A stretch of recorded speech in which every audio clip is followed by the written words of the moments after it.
Hey guys, so it's me, this TA, John Moosemiller, um, coming at you with a video. And what we're going to do today is we're going to explain, demonstrate, what have you, um, what the heck is going on with find and indexing and all that good stuff within MATLAB 2017B. So we had some changes between 2017A and 2017B. I'm pretty sure what happened was find now uses implicit, or actually no, it's indexing uses implicit matrix multiplication, and that gets us into a lot of trouble when we're trying to index. So briefly, I'll go over what the problem actually is, and then we'll find a solution. So first things first, we're going to pull in some values. So I'm just going up in my command history here, and we're going to load in, let's see. Yeah, I can probably clear out my variables. Pretty safe doing that. And then we're going to load in some temperature data. I think that all of you worked with this same data in class. I'm not positive, though. Anyways, the format of this data, as we can see, is a 52 by 7 double. So it's a bunch of numbers. So one of the things that we were asked to do in class was to take these values, and we want to find the mean, and then we want to find all the values in the matrix that are greater than their mean and their locations. So to find the mean, it's pretty simple, and we get that the mean is 74.11. Just as a quick aside, the reason that I am doing this here, the reason that I'm doing this with the colon is because this is taking all values of A. So this would be the same thing as if I had written mean equals mean of the mean of A, and then that. But you'll see that the second way takes more characters to write, and since I'm smart, I do it with fewer characters. But you'll see we get the same answer regardless. So we found the mean. Now we want to find all the locations where it's greater.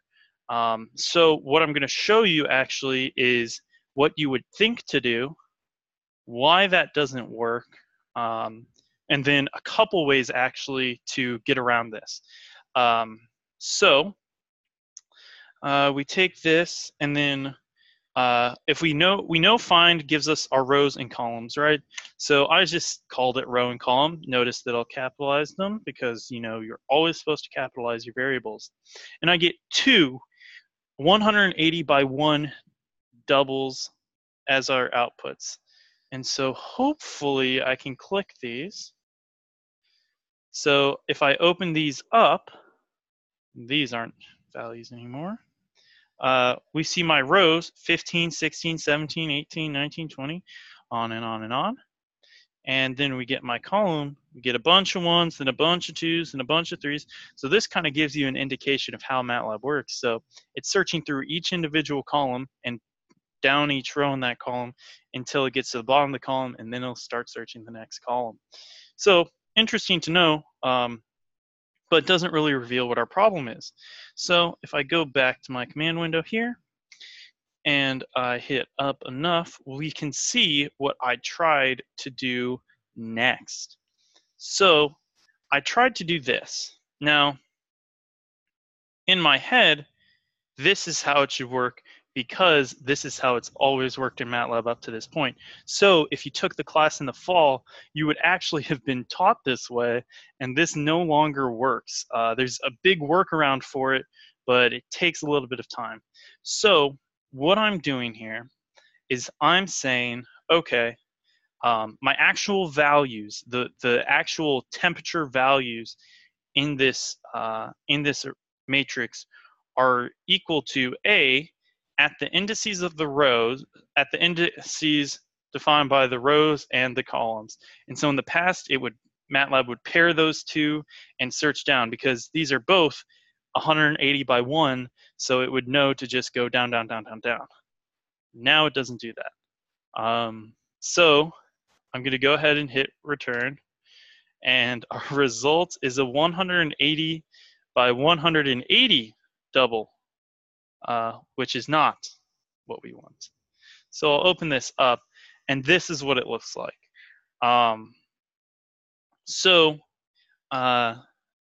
First thing we thought was, okay, well, maybe it's all in the first column. And so what I can do actually is that if I look at the columns, I know the first 24 values come from the first column. And so if I go to values, the first 24 are actually all the same and correct. However, this 25th value, this is suspicious, isn't it? And the reason this is suspicious is because 73.51 is less than my mean. And remember, in our command window, we had it as greater than the mean, right? We do greater than the mean here. So it can't just be the first column. We actually run into a similar problem for if we do the first row. You'll notice all of these values are the same. So that also doesn't work. What we actually have to do is take the diagonal. So this is when the first value in the first, so this is the first value in the row matrix is paired with the first value in the column, or first value in the row vector is paired with the first value in the column vector. And so when those are paired, we get the correct value. Now, first value in the row vector, then we move on, right? Second value in the row vector, second value in the column vector. Third value in the row vector, third value in the column vector. And so that's why we need this diagonal. Now, how do we actually get it? Well, if you want to if you want to index this way, and you want to get your values this way, this is the command sequence that we have to use. And so I will show this to you, but I would not suggest using this. So let's see here. It's gonna be this one, and I have to change the variable name here, and I'm gonna call this my actual vals. Oh, obviously I can't just put a random space. That's not how it works. So I'm kind of doing a lot here, and I actually need to do one more thing, which is to take the transpose of this. And I think at this point I should be good to go. So yeah. And if I suppress this, hit enter, run it, you'll notice I get a 180 by 1 double. If I open this up, and can I pull? I can. So I can pull these side by side. You'll see 77.24, 81.7, 83.61, and these are matching up to these values. So I will explain what I did here. Again, really hope you don't do this because it's such a pain. So I create in a 180 by 1, right, because that's the size of our vector, a 180 by 1 vector filled completely with ones. Then I use the diagonal function, and so I'll just go ahead and run this, this mini parentheses. So I'll run this. I'm actually not going to run it with 180 just so that I can show you. But so this is an 18 by 18. And so I get a diagonal matrix, which means the diagonal is 1, everything else is 0. So from there, I multiply this 180 by 180 matrix, and I use element by element multiplication, right? Because I have this dot, I have the period before. And so I say, I want element by element multiplication. And so basically what that does is everywhere that's not the diagonal gets set to 0. Then I take the max. Alternatively, I could take the minimum. If all of my values were negative, the minimum would work. And this only works because all of my values are positive. If I had a mix of positive and negative values, I would have a lot more work to do, and I'm not even going to show it because it would just be too big of a mess. So if you know all your values are positive, you can take the max. If you know all your values are negative, you can take the min. That's about it. If you have a mix, I really, really, really would not suggest using this way of doing things. Anyways, this is what I do, and it pulls the right numbers. The way I can prove it pulls the right numbers is actually by doing it a different way. So if we're using find, what we can actually do, and I'll actually just take this, is instead of giving it a row and column and outputting vectors, what we can do is if we just give it one variable to output to, and I'll call it IND for our indices, it will actually give us just our straight up index. So if you remember, MATLAB counts 1, 2, 3, 4, it counts down each column, right? So really be careful if you're working in a big matrix, this isn't going to give you the rows and columns. So if you need the row number of something, you have to work on a single column. If you're trying to work on multiple columns, this way is not going to work. So I will, again, the other thing is, doing it this way, I'm going to hit enter. As it turns out, if I go to IND, these match up perfectly with our rows, at least until we start repeating, right? So because this works in the same way, because find is obviously still finding all the way down each column one by one through each column, what this means is that we actually do have a way to relate the rows and columns, which is using find this way, with the indices. So we can do everything with find, although again, I don't like find so much. But yeah, so we get our indices, and then if we go back and say vals, and I'm going to change the variable name here to vals1, and instead of row call, I call it IND. So now I'm just calling just at these indices. I run, I get vals1, and I get this. And so I can do a logical command, and I can say, is vals1 equivalent to, let's see, actual vals. And I hit enter, and I didn't suppress this, probably should have, but if I scroll up, you can see I'm scrolling up, nothing looks like it's changing, but I get a 180 by 1 logical array with every single value being 1, which means logical true. So that means I've done it correctly. So again, just I'll scroll up here so you guys can see what I did, is these two commands. Now, the easy way to do this. Take this, A is greater than the mean, and use that as a logical mask. So if I just take this, so again, we're going to get a bit of output here, so don't be afraid.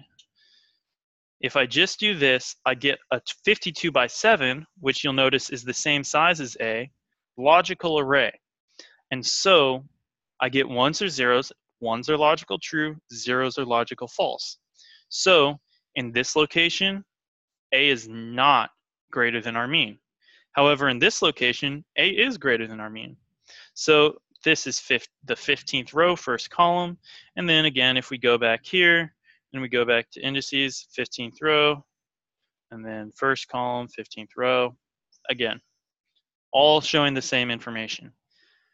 What you can do with this logical mask is use it to index. So that sounds really weird, but what it looks like is actually very simple. So if I say vals2 is equal to A at, that's A is greater than the mean.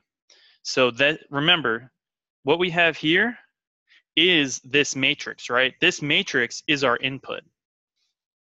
So if I run this and suppress it, and then I do my logical test, and so I know these two are equivalent, so I can do the same thing and check if vals 2 is the same as vals 1, and again, I get 180 by 1 logical true everywhere, which means I have the exact same thing. So a lot of things come out of this. One is that when you're using find, you have to be very, very careful as to what outputs you're taking. If you're not careful with what outputs you're taking, it's going to be rough. So the other thing is, if you're using find and outputting the rows and columns, you can still get the values by using another find statement and using the indices, or, and we've proved here that it's equivalent, if we use a logical mask like we've done here to get those exact same values. So you don't have to use find a second time and then use the index from the find. I would say that this is the easiest way to get the values stored in these locations. And remember that those locations are exactly equivalent to the locations or to the values stored in the locations in rows and columns. So don't get too worked up over it. With all that being said, come to office hours if you have any questions about this, if you have any questions about what I've shared. Again, this is something that's new to me. I found this out an hour and a half ago in front of my students. And so the TAs in office hours might still be a little uncomfortable with this, but we're going to share this video with them as well so that they can get up to speed and know exactly what's going on as well. So moral of the story, don't do it the first way I showed you. Do it either one of the second ways that I showed, and you're going to be doing just fine. Hope you guys got something out of this video. If you enjoyed it, that's kind of weird because I don't even know if I enjoy MATLAB. But hope you come to office hours. I wish you the best of luck on your MAs. And I'll see you guys in the weekly reviews.